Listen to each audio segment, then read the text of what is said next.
നമ്മൾ ഇന്ന് ഫസ്റ്റ് നിമി ടെക്സ്റ്റ് ബുക്സിലെ കുറച്ച് ക്വസ്റ്റ്യൻസ് ആണ് ഇന്ന് നോക്കുന്നത്. അപ്പോൾ സർവേയുടെ ടൈപ്സ് ആണ് ഫസ്റ്റ് വരുന്നത്. സർവേയുടെ ഒരു ഡെഫിനേഷൻ ആയിട്ട് നമുക്ക് ലീനിയർ അല്ലെങ്കിൽ ആംഗുലർ മെഷർമെന്റ്സ്, അത് നമ്മൾ ഹൊറിസോണ്ടൽ പ്ലെയിനിലോ അല്ലെങ്കിൽ വെർട്ടിക്കൽ പ്ലെയിനിലോ നമ്മൾ to determine the relative position of points on earth surface or beneath the surface of earth. ഇതിനെയാണ് ഈ ഒരു ഇത് തന്നിട്ട് ഇതെന്താണെന്ന് ചോദിച്ചത്, ലെവലിംഗ്, കോണ്ടൂറിംഗ്, സർവേയിങ്, അങ്ങനെ ഓപ്ഷൻസ് ആയിട്ട് ചോദിക്കാം. അപ്പോൾ ഈ ഒരു ഡെഫിനേഷൻ സർവേയിങ്ങിന്റെ ആണ്. സർവേയിങ്ങിൽ തന്നെ നമുക്ക് രണ്ട് ടൈപ്പ് സർവേയിങ് ഉണ്ട്, പ്ലെയിൻ സർവേയിങ്, ജിയോഡറ്റിക് സർവേയിങ്. അപ്പോൾ എർത്തിന്റെ സർഫസ് നമ്മൾ നോക്കുന്നുണ്ടെങ്കിൽ അത് ജിയോഡറ്റിക് സർവേ ആണ്. അതുപോലെ തന്നെ ഹയർ പ്രിസിഷൻ ആയിരിക്കും ജിയോഡറ്റിക് സർവേക്ക്.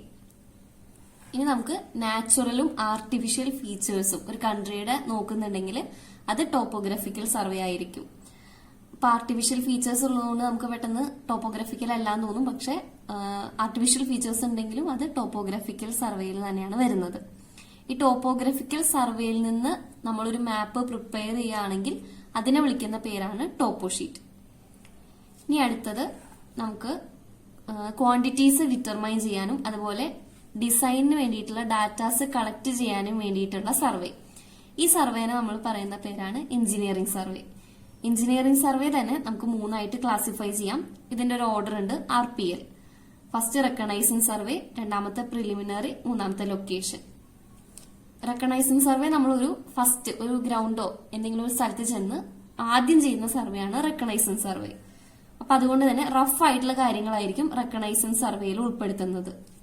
ഇപ്പൊ നമ്മളൊരു റഫ് കോസ്റ്റ് കണ്ടുപിടിക്കാനോ ഫീസിബിലിറ്റി കണ്ടുപിടിക്കാനോ ഒക്കെയാണ് ചോദിക്കുന്നതെങ്കിൽ അത് റെക്കഗ്നൈസിംഗ് സർവേ ആയിരിക്കും. ഇനി നമുക്ക് കൂടുതൽ പ്രഷ്യസ് ആയിട്ടുള്ള ഡാറ്റ അല്ലെങ്കിൽ അതുപോലെ നമുക്ക് ലൊക്കേഷൻ ഏതാണെന്ന് തീരുമാനിക്കാനോ എസ്റ്റിമേറ്റ് ചെയ്യാനോ ഓഫീസ് വർക്കുകൾ അങ്ങനെയുള്ള എല്ലാം വരുന്നത് പ്രിലിമിനറി സർവേയിലായിരിക്കും. നമ്മൾ നേരത്തെ പറഞ്ഞ പോലെ റഫ് ആയിട്ടുള്ള കാര്യങ്ങൾ റെക്കഗ്നൈസൻസ്, പ്രിലിമിനറി എന്ന് പറയുമ്പോൾ പ്ലാനിങ്ങും ഡിസൈനും വരും. അടുത്തത് നമ്മൾ പറഞ്ഞ ലൊക്കേഷൻ സർവേ. നമ്മളൊരു പ്രൊജക്ട് എക്സിക്യൂഷൻ ചെയ്യുന്നത് ലൊക്കേഷൻ സർവേയിലായിരിക്കും. നമ്മൾ ആ ലൊക്കേഷനിൽ ചെന്ന് ആ പോയിന്റ്സിനൊക്കെ ഗ്രൗണ്ടിലേക്ക് സെറ്റ് ചെയ്തെടുക്കുക, അത് വരുന്നത് ലൊക്കേഷൻ സർവേയിലായിരിക്കും.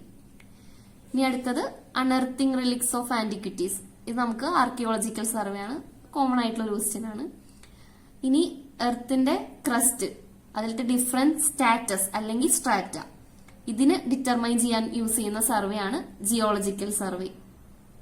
അടുത്ത മൈൻ സർവേ. മൈൻ സർവേ നമ്മൾ മിനറൽ വെൽത്തിന് വേണ്ടിയിട്ടാണ്, അത് ഡിറ്റർമൈൻ ചെയ്യാനാണ് മൈൻ സർവേ ചെയ്യുന്നത്. അതുപോലെ തന്നെ വേറൊരു മൈൻ സർവേയുടെ വേറൊരു ഡെഫിനേഷൻ ആയിട്ട് നമുക്ക് ടണൽ എക്സ്പ്ലോർ ചെയ്യാനായിട്ടും മൈൻ സർവേ യൂസ് ചെയ്യും.